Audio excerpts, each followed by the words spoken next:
Hello, everyone, and welcome to this evening's Literary Nights with Unsolicited Press. Before we begin, I'd like to remind everyone to hit the like button, follow us on Instagram, and the heart button on Instagram, subscribe to us on YouTube, and hit the bell so this way you will know when our next show is. We appear every other Wednesday at 8:30 Eastern Time and 5:30 Pacific Time. But tonight we have a special guest from Nova Scotia. All of our writers are special, but Sue is coming to us from Nova Scotia, and their time is a little bit ahead of us. So we are going to begin with her. And Sue has 3 or 4 books already published by Unsolicited Press, and she's going to read from an older book that came out in 2021. And Alia Luria will be reading from her new book. Welcome, both of you. Welcome, everyone out there who is watching and listening. And Sue, would you like to tell us about your book and also read some poetry? Thank you. This was the book that actually was published this year by Unsolicited Press. This book contains 3 novellas that had previously been published by them, and here it is in print. It's a pretty thick book. It is, it's 3 novellas. So there's over 300 pages. So you really do get a good bang for your buck with that one. I read from it before, so I thought this time it might be an idea to actually bring out another book, also published by Unsolicited Press in 2021. This is a collection of poems written by me over 20 years. So some of them, when I look at them now, seem a little bit old-fashioned, not very trendy, not edgy enough. But to have that whole collection in print, for me, is pretty precious, right? I love the cover, the image. Another bookmark. The image is a beautiful view of the Outer Hebrides, the Western Isles of Scotland, which is where my ancestors are from. So there we go. So I thought I'd give you a few little snippets from this. And as I've lost my bookmarks, I probably will have to just ring it, okay? This one is called Man in a Bar. Well may you sit with your melancholy, looking into the abyss of an erstwhile life, while Missy in the bright white shirt looks on. She pours wine and looks you in the eye.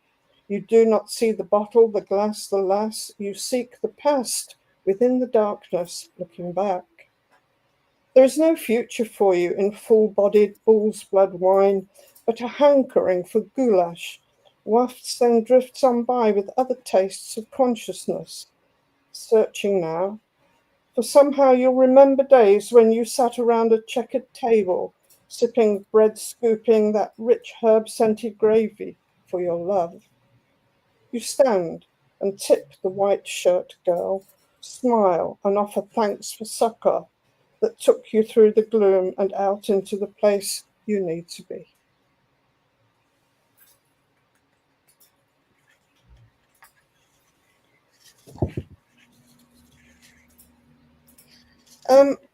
The next one was written in 2009.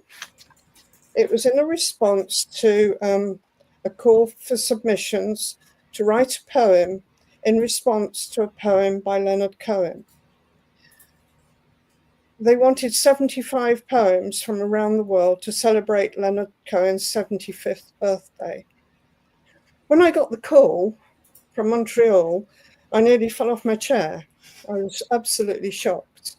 So it's a beautiful, I don't have it in my hand right now. It's a beautiful book celebrating Leonard Cohen's 75th birthday and his poetry.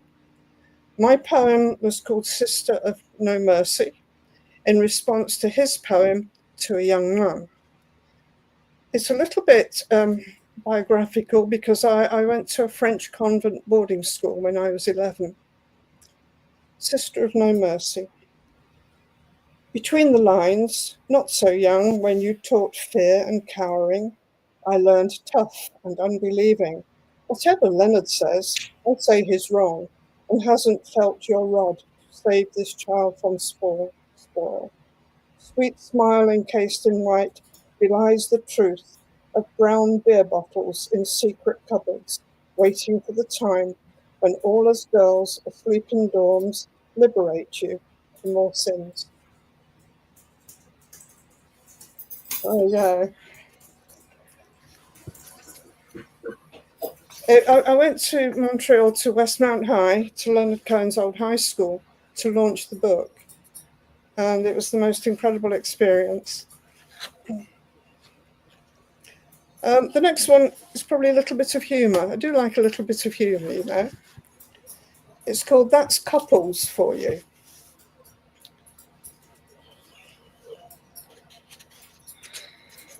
Little tip for the future. Don't you choose a poem where you've got to turn the page. That's couples for you. She dearly wished for a new three-piece suite with loose covers, washable, cream, with blush pink roses and leaves the colour of emeralds. He'd set his heart on a new three-piece suit in navy and white pinstripes, with matching waistcoat, a pocket for his gold watch and chain.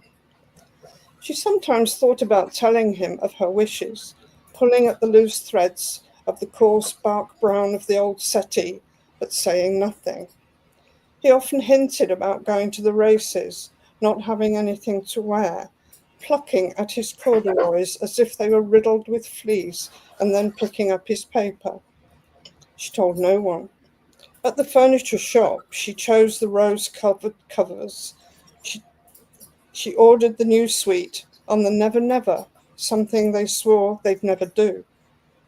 He hung his new suit in the garden shed so she wouldn't see, slinking off down the garden path to the races with no gold watch in his pocket. The new suite arrived in a very large van. The old was removed. She hovered in nervous joy. He watched her with unspoken love and disappeared into the garden shed, emerging in his navy three-piece suit. If only you'd said, they said in unison, holding hands, sitting on the blush pink roses with emerald leaves.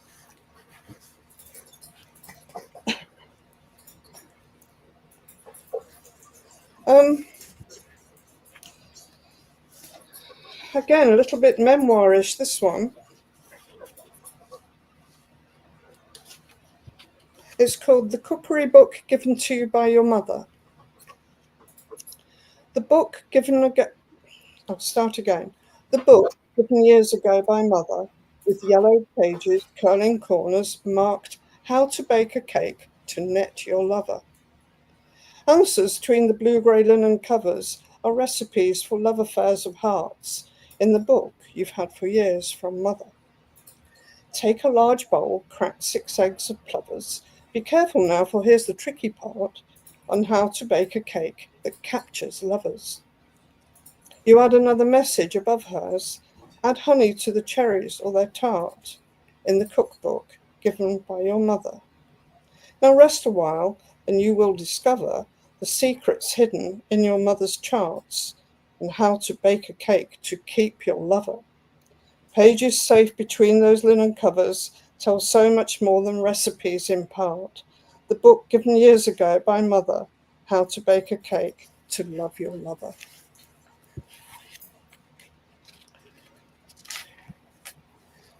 Okay, page 124. 124. This is the poem that gave me the title for the whole collection. It's called The Push. Remember the wildflower garden where we walked in the heat of the night, reflecting on life at the edge of the lake, you circling my mind with your words. The ribbons so white in the dead of the night were lost when the dawn lastly came. Don't fool yourself that I'm so taken in with daisies and dead violins. Your words are as worthless as limp graveyard flowers, drooping in need of more life, So remember that night in the heat without rain, when your words dripped and died on the ground. There we go. Do you know, I've forgotten half of these. Some of them were written like 1999, back in the dark ages. I'd kind of forgotten about them. It was really nice to get it out. Okay. My apologies for this one. The reading of the will, with sincere apologies to H.W. Longfellow. From her red lips comes a statement aimed into the family group, never thinking, as with always, Ginny Parker thinks it's hers, and the lawman bending forward, pointing finger at the parchment, tracing signature of witness, saying to her, "It's not yours." Through the window sees a sparrow, flitting down among the leaves. Ginny mouths her words in silence. Sorry, shapes, but no one hears. Takes a pen and strikes through boldly. Says the lawman, all okay? For your kinsman, it's a godsend. Sorry that it's not your day.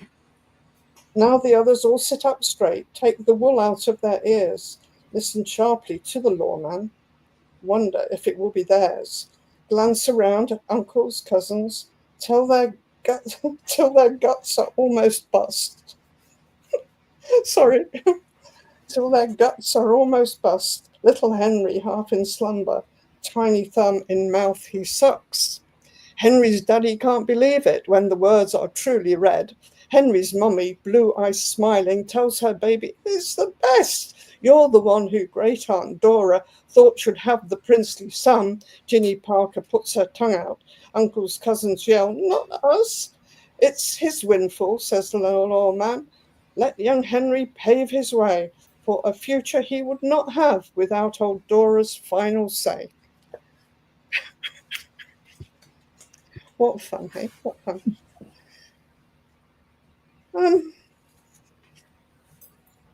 How am I doing for time? How's my time? Yeah.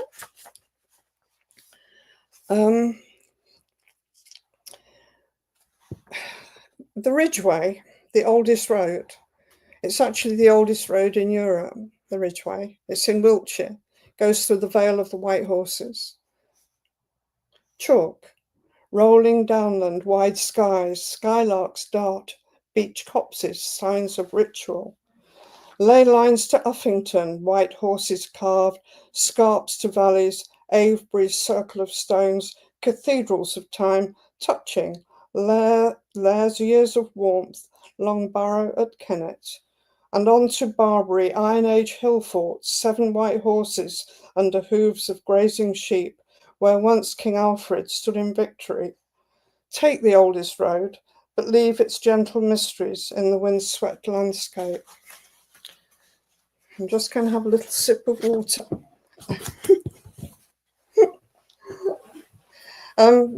Because I live very close to the Ridgeway in Wiltshire. Very historical part of England, you know.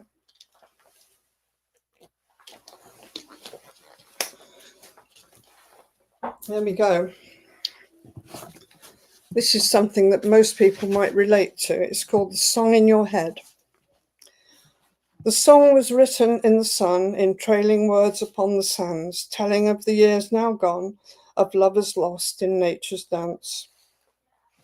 It travels through the decades as a train will shudder through its stops, slowing for the bend of words, then speeding for the midnight clock.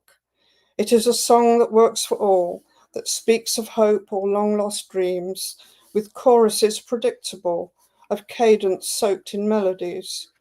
You hear it now as you did when it danced you to the water's edge. You see his face as you did then, and left you wondering what went wrong. The words will haunt you without end. The tune will trickle through your brain. It will not leave as he once did, the song you both sang in the sun.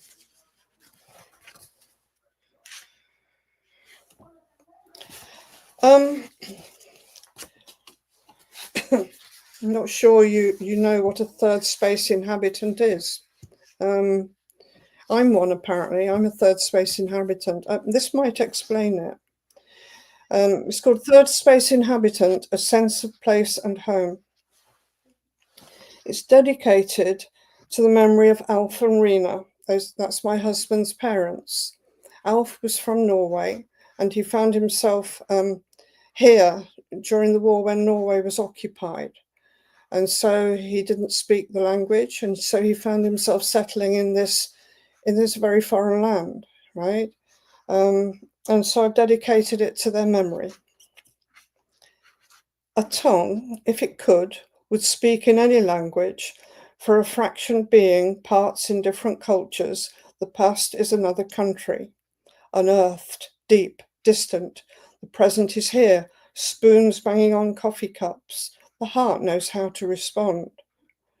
A body finds love, love for a place and those who inhabit. No tongues or language needed. The whole has segments composed of fragments. They are the slivers of memories darting, dashing, seeking out, clashing and colliding from place to place, shifting, settling, accepting nurture, shining through this space like the translucent damselfly. It's when you live for a long time in a culture that is not the same as the one you were brought up with, you have this extra sense of being able to observe things that probably the people from there don't even know are going on. And that's what a third space inhabitant is often referred to as. Does that make sense? Makes sense. Yes, it does. It's a lovely way to describe that. There's probably another term for it, a more technical term. But third space inhabitant is so very poetic. It is, isn't it? It is indeed. Now, here's where here we go. Here's my bookmark. This one is called Unbalanced Equation. They were running on concrete, not close to the wind, or the soot of poor quality, pallid of skin, with eyes like crushed glass, not seeing the shadows of lights while they flashed, mashing thoughts through their brain sieves, could stop them. In tracks left by leopards, or could they be muskrats, feeding on lemon peel left in the garbage, they raced on through timetables, heading for nowhere, until when they got there, it whispered, "Don't touch." And so 'twas for nothing, the roar and the fury of crossing off lists and T-shirts of doing that and being there, when what they were seeking was back where they started, behind the first line. Yeah. One more, and then I'll let you have a lucky dip. I'll have a lucky dip, because that's what I normally do.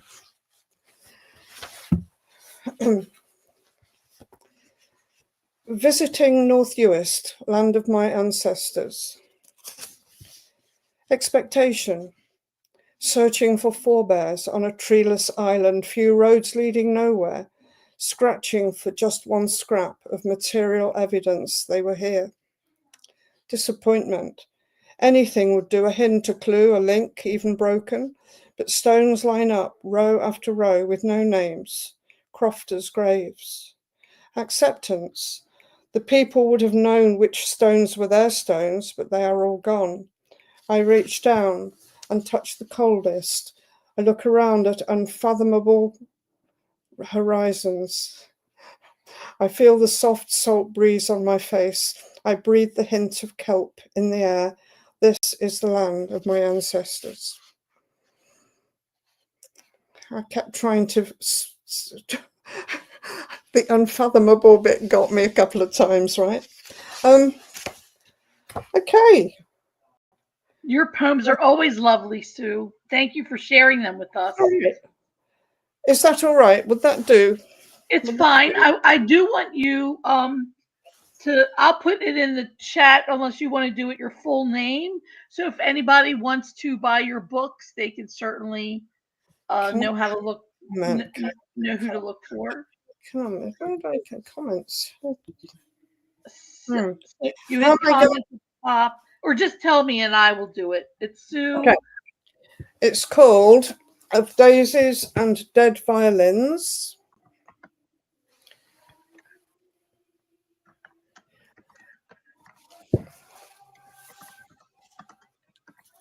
Do you want the ISBN? And by Sue can you spell your last name? I know it's B-O-R. S.B. Borgersen. Don't put Sue, we put S.B. Oh, okay.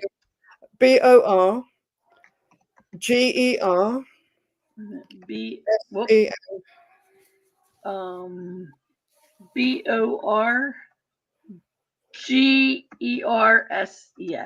That's it. Yeah. That's lovely. Thank you, thank you, thank you. Okay, Alia, would you like to tell us about your book and we can listen to some of your work? Sure. And if you need to drop to like skedaddle, Sue, like thank you so much for reading from. Right. I actually have read. I haven't finished, but I've read some of the collected novellas, and it's extremely lyrical and poetic in its own right. And so I think people who prefer novels to poetry will still find a lot of just beautiful prose in collected novellas. So.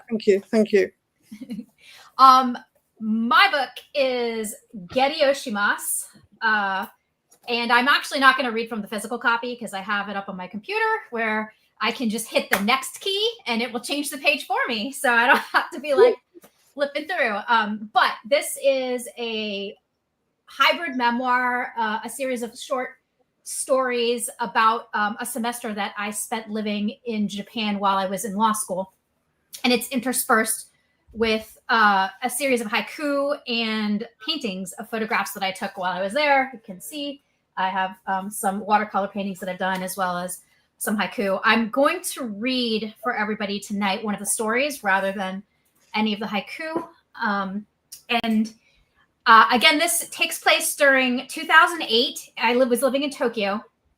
And so I've gone back and written about that experience as a law student now 15, 16 years later. And so this story is called I Was a Day Old Christmas Cake.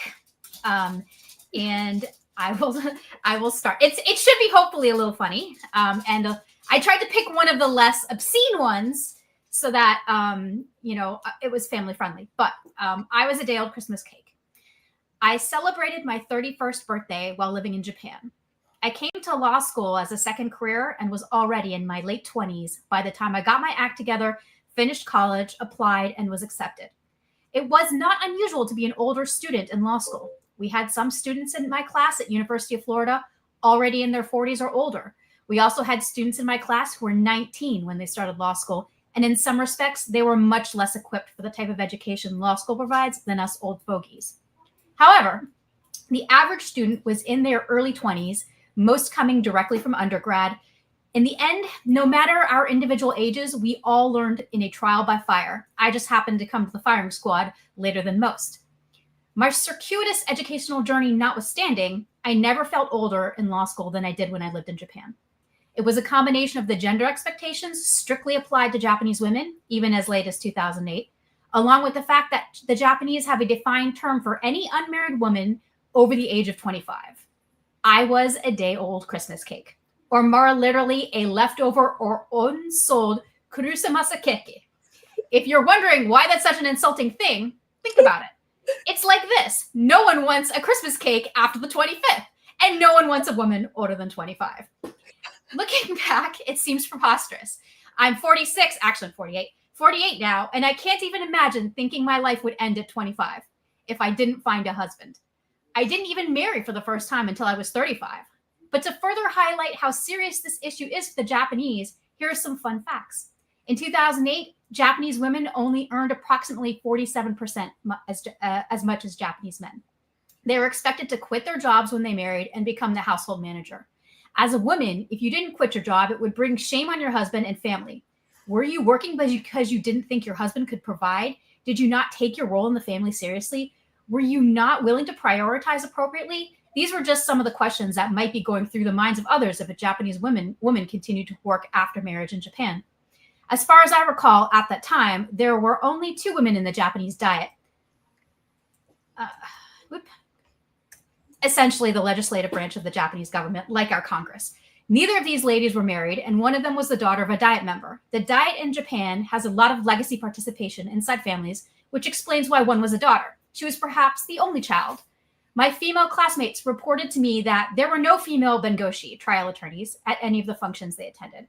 A couple of our classmates in the program were Japanese nationals who were either attending law school in the United States or studying at Temple University, Japan, in pursuit of an LLM, a master's degree in law. One of them was only back in Japan from Tulsa for the semester.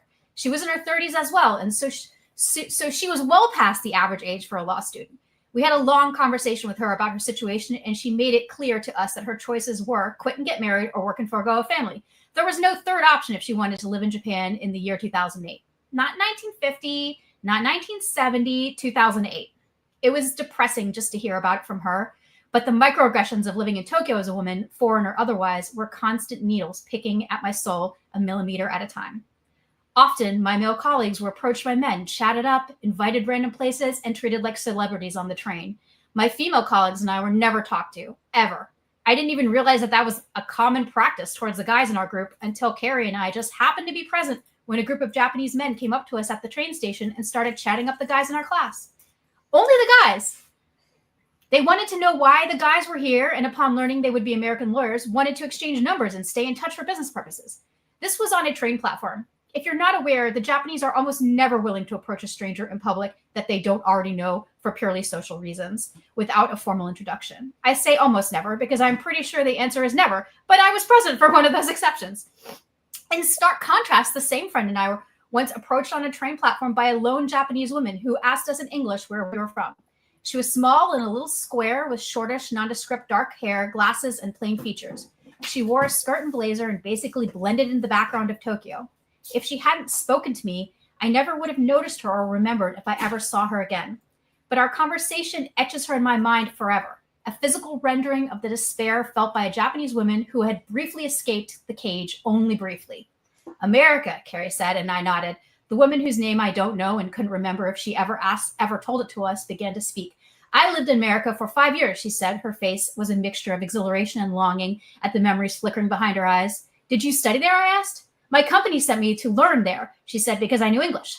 This was a common practice among larger Japanese companies. Companies would send employees to either attend American educational institutions as graduate students, shadow American operations or partners, or even just get jobs at American companies to learn how they do business.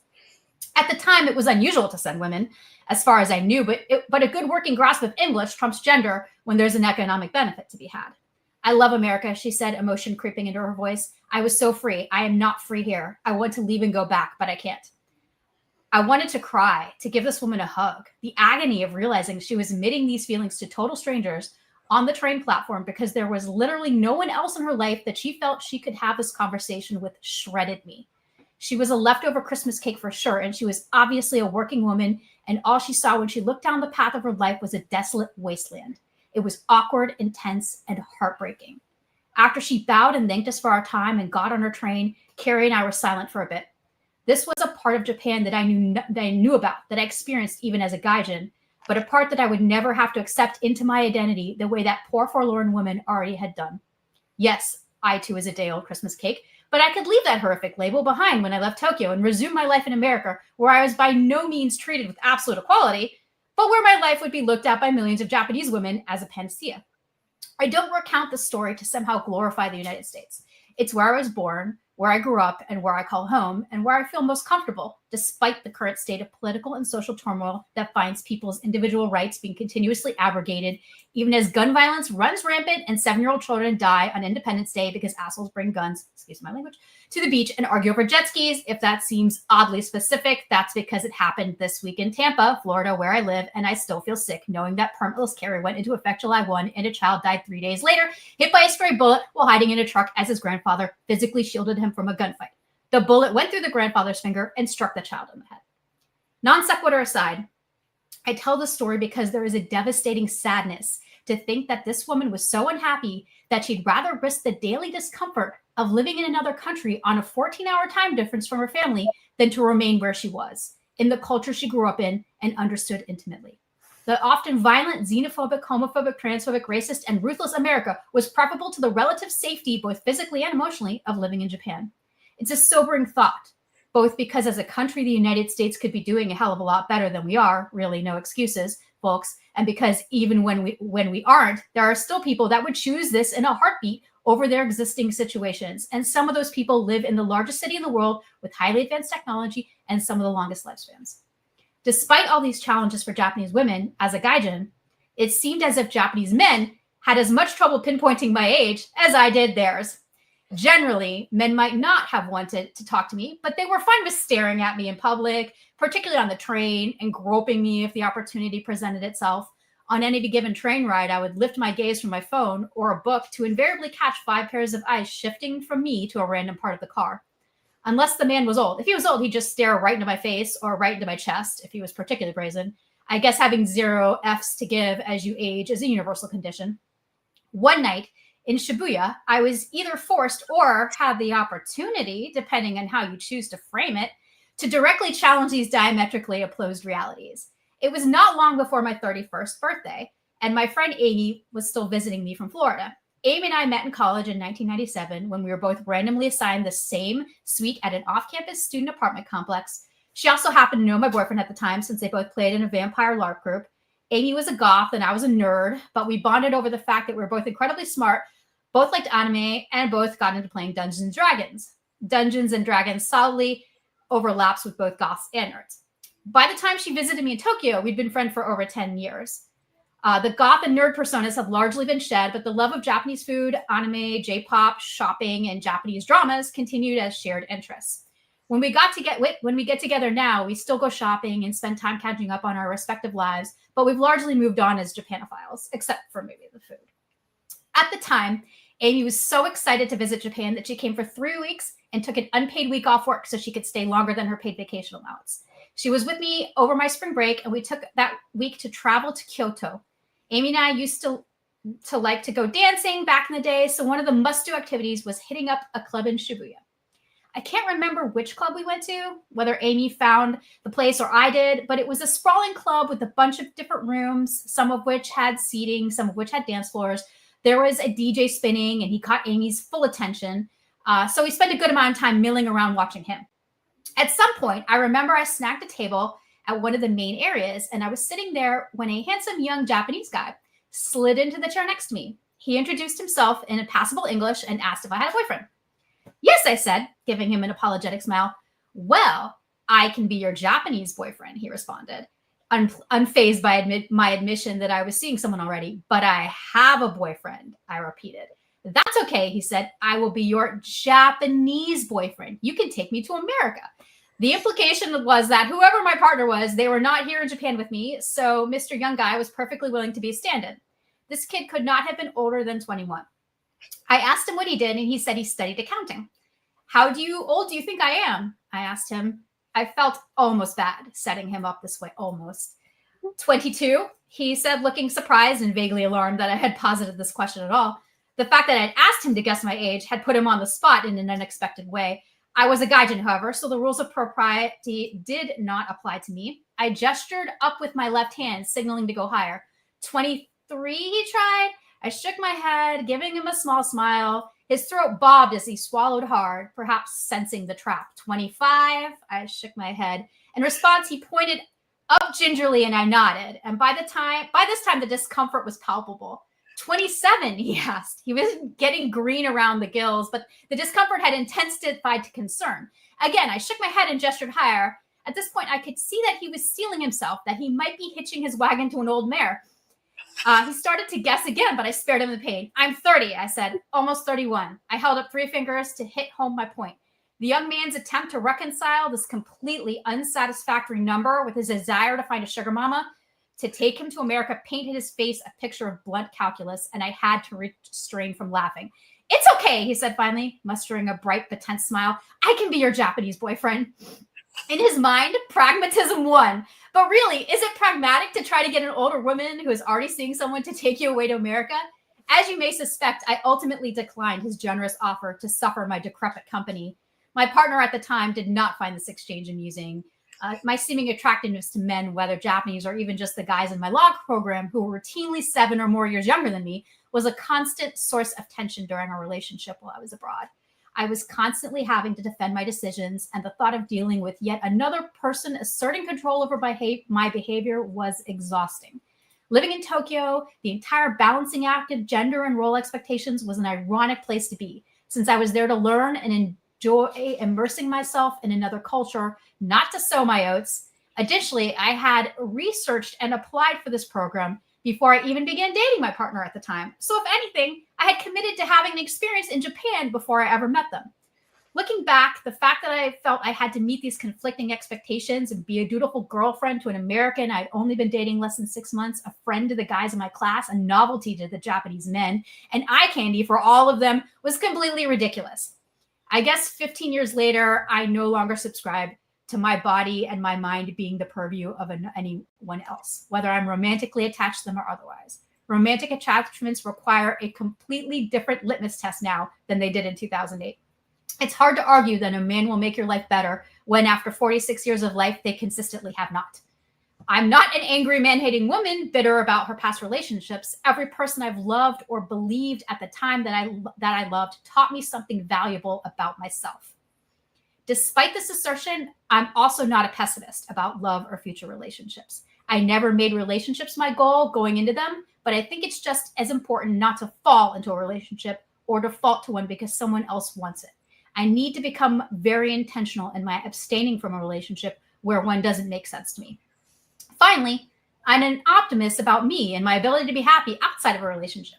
No one person, no societal expectation, and no gender expectation can disabuse me of the notion that, for me, I am enough.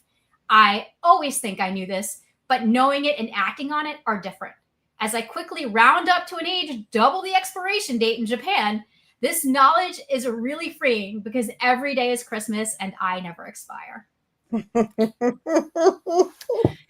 So I was a day old Christmas cake. So that is a wonderful story.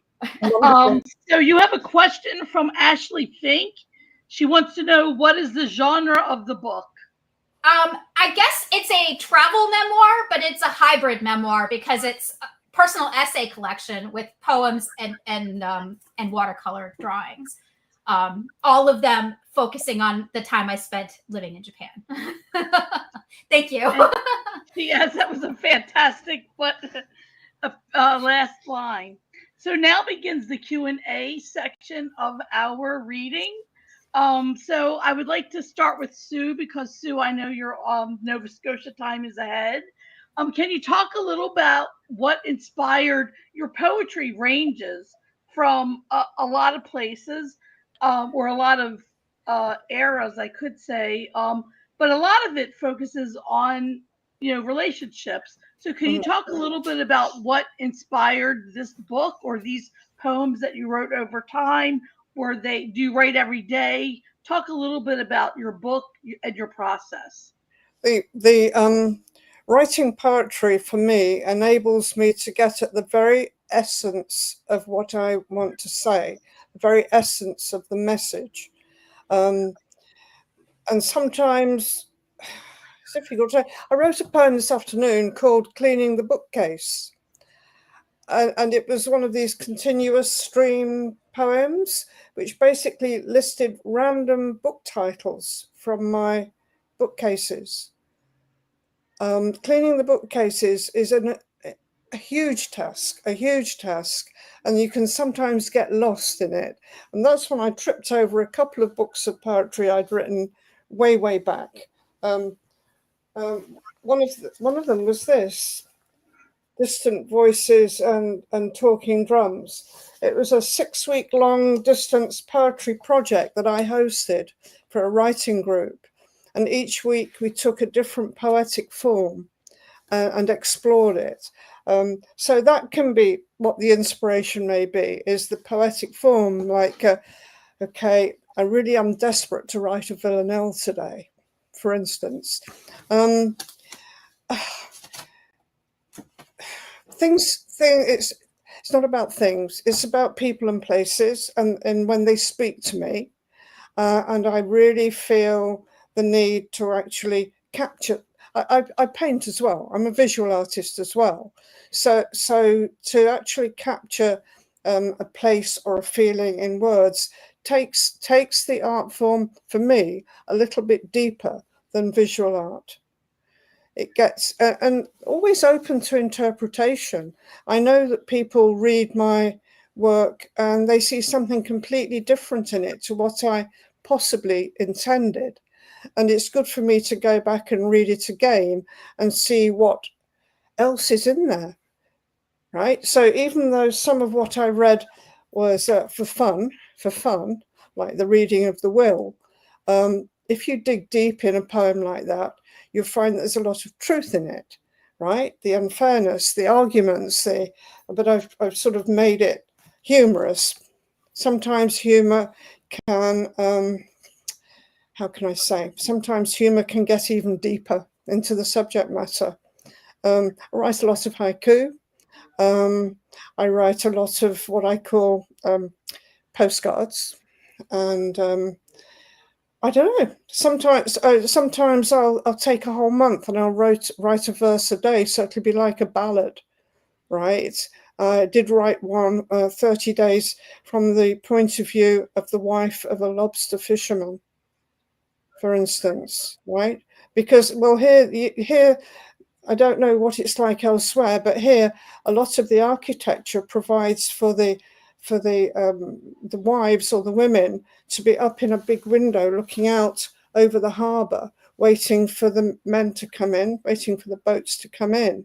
So being the spouse of a fisherman, which is probably one of the most dangerous jobs there is, can be quite. I just put myself in a position of being a spouse of a fisherman, and every day I wrote one verse. And 30 days, I wrote in this particular book, I wrote poetry about the terrible shooting that happened here in April 4 years ago. And some of them are unfinished. They were too emotional for me to finish them, but they're in here. They're in here. There was this terrible shooting here. A lot of innocent people. The guy went on the rampage. A lot of innocent people died, including a teacher, including a young girl who was a musician. It was horrific, and I wrote about it because that was my way of dealing with it, my way of dealing with that emotion, if you like. And I'm pleased I did, because some of the memories fade. But when I turn that up, I can remember just how I felt. So does that answer your question? Oh, it sure does. It sure does. And I noticed that both of you in your work relied on humor to dig deeper into the emotions, because both of you read many things that had humor in it, even if they were very, very serious topics. Yeah, I mean, the one that I wrote about the couple who weren't communicating with each other, I made it humorous, but actually it's a very common problem when two people don't communicate. She wanted some new furniture, he wanted a new suit to go to the races, and they didn't tell each other, right? And so that was the real message.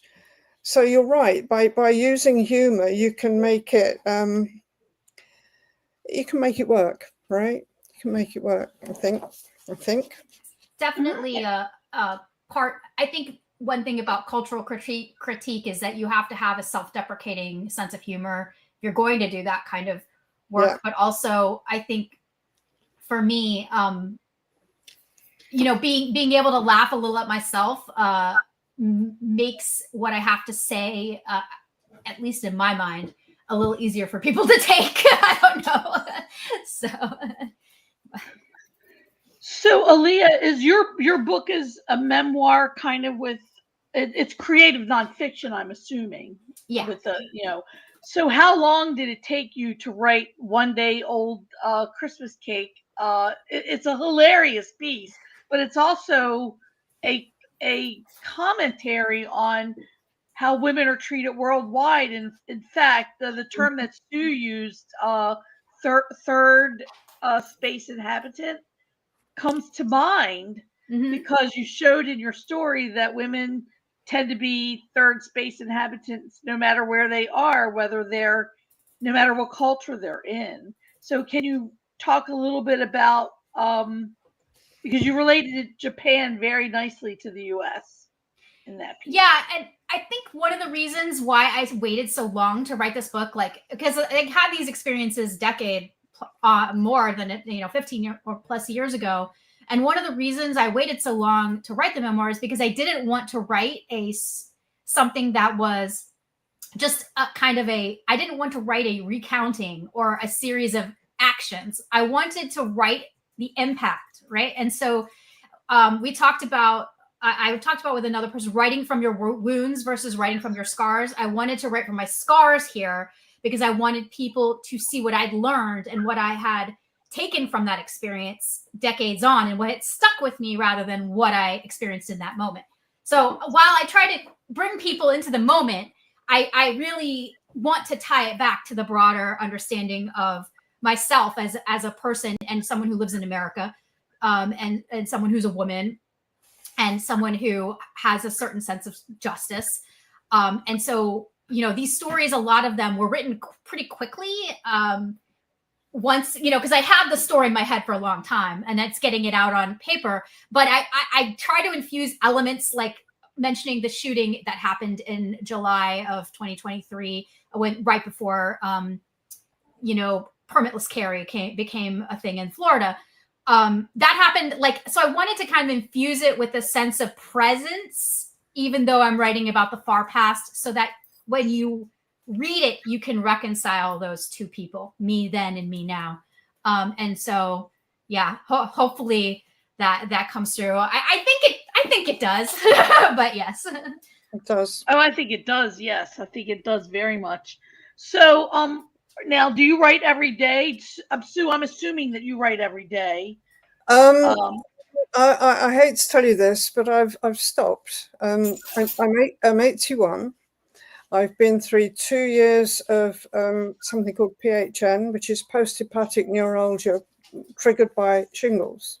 So it made me take stock of how I was spending my days.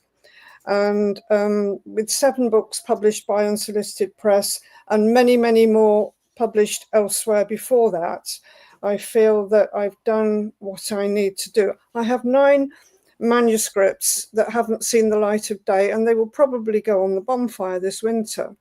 Oh my. My time now is family, friends, doing things that make us happy, and I want to get away from computers as much as I can. And so collected novellas is probably my swan song. That's probably it for me. But that doesn't mean what I'm doing now is I'm a volunteer reader for a number of international writing competitions. So what I'm doing is I'm putting myself on the other side of the industry, and using my experience to give back is what I'm doing. So volunteer reading, submissions, understanding the mechanism for how those submissions work for big writing competitions. You're talking big prizes. So you have to take the job very seriously. Meeting, and this is international, so we work as teams around the world. And it's become a very exciting and interesting way to shift my writing life, if you like. It doesn't mean I've stopped writing, but it means that I've stopped the pressure and deadlines of being published. Well, I hope you don't put your books on a bonfire. I hope one by one you'll go back to them. And well, if you'd like those manuscripts to turn them into books, be my guest. I think you should send them all to Summer, actually. And you, Alia, do you write every day? Are you working as a lawyer, or how do you juggle? It's hard. I do work as a lawyer, and I work as a privacy lawyer. So there's quite a bit of research writing and client advisory that goes into that role. I would love to tell you that I write every single day, but I don't. I kind of have these not manic, but I would say spurts where I'll really churn out a large chunk, and then I'll like ruminate and kind of like marinate for a while, and then I'll go back and spit out more large chunks. It's not I don't always practice what I preach, which is making writing a consistent habit. And I do think that making a consistent habit is a preferable way to have a good body of work and a consistent output. But unfortunately, I don't do that in my practice. I do have a couple of books, second novel almost ready, that's needing to go through a final edit process. And then I'm currently writing another manuscript for Unsolicited in 2027 called Preposterous Bloodshed. And that one will be another series of essays. So I do find having a deadline does help me make sure that I feed my creative beast. Not amused, just like a beast. I live by deadline. I give myself deadline. So yeah. I get that. I totally get that. Many aspiring writers listen to our streamed readings every other week. So can each of you, and this will be our final question, can each of you impart to our aspiring viewers who want to be where you are now, published as authors, advice that would be able to help them in their aspirations and in their writing life? So Sue, we'll start with you.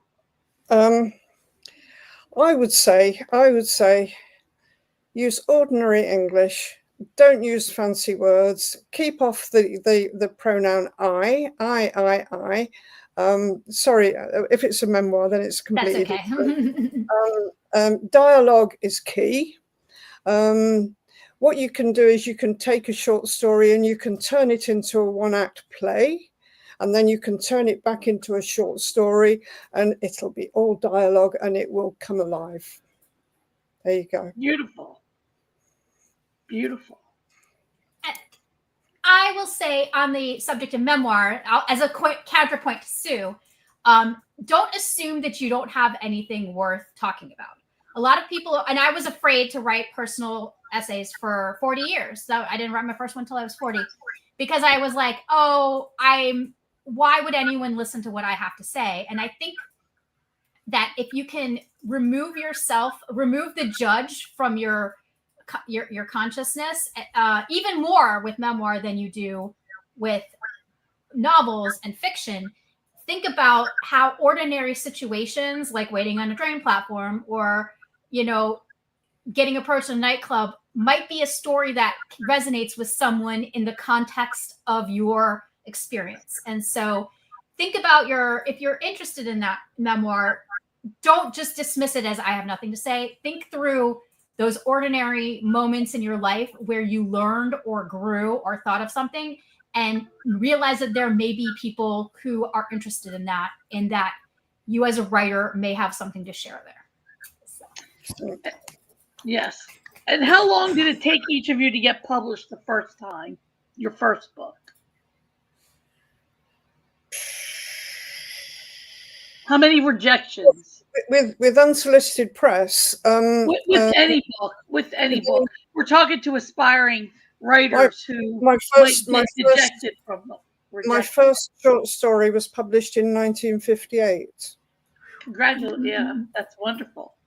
Okay, it was told in the first person by the dog that went up in the Sputnik.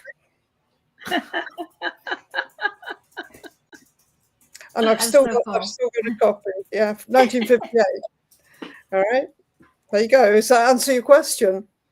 But did you get a lot of rejections when you no, submitted? Because I shifted into an IT career, and what I was writing there were things like user manuals, procedures, proposals, etc., etc., etc. So I didn't come back to writing for myself until the late 1990s. And it didn't take me long. It didn't take me long because I'd got all of that experience behind me. So yeah, for the last 20 years or so. That's a wonderful story, Sue. Yeah. But I am done, and it is a bit of a relief to be done. And yeah, thank you. Congratulations on a long and storied career. You have a number of books under your belt. 1958. And Alia, how many, did you face a lot of rejections for your book, or were you one of the lucky people who the first time you sent it out, it got accepted?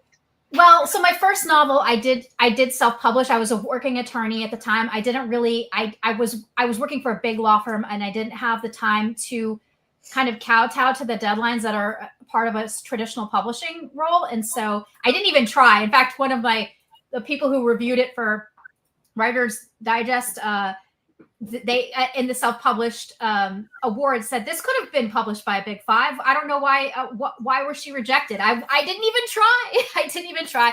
So that one I did put out myself, and the second novel will be self-published as well, because that's the same series, and I want to keep that series where it is.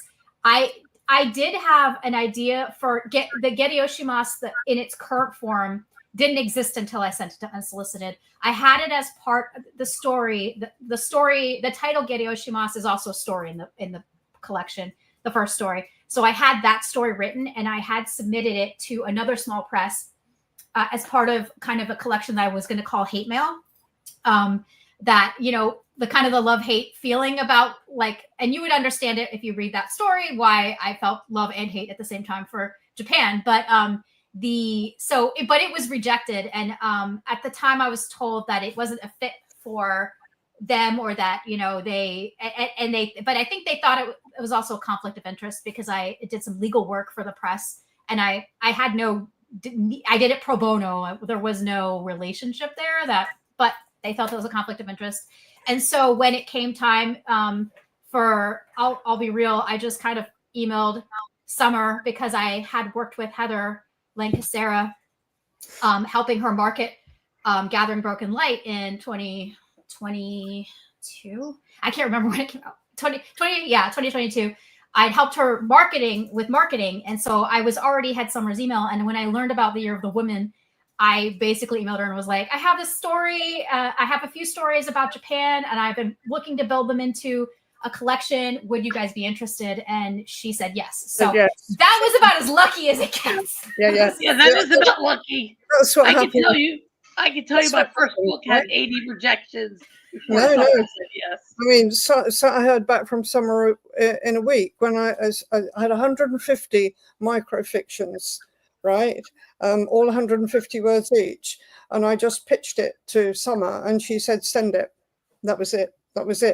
I would say another tip for aspiring writers is, don't try and push your novels out there straight away. Aim for getting short stories in anthologies. That's what Margaret Atwood did. If it was good enough for Margaret Atwood, right? You start to build up a track record. It looks good in your bio, right? So I would say, short stories which later you could use as a plot for a longer story, but short stuff, get it out there, get some publications under your belt, is what I say, if that's what you want to do, if you want to publish. But really deep down, I don't know about anybody else, but I write for me. I just write for me.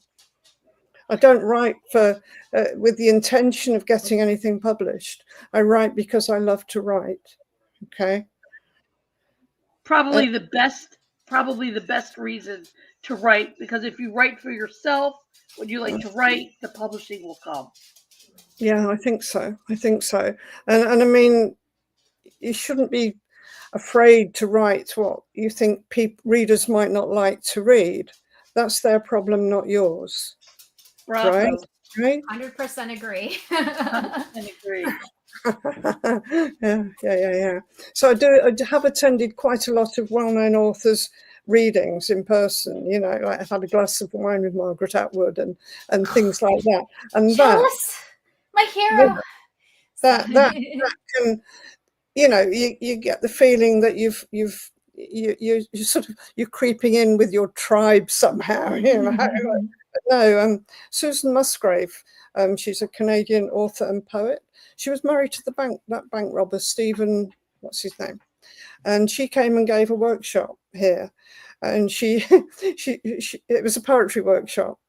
And she told us about this incident where it was some university course, and the professor was telling the students what the poet meant here was this and this and this. And she's standing in the wings and saying, no, I didn't mean that at all. So really, what your readers read is up to their interpretation, what they get out of it.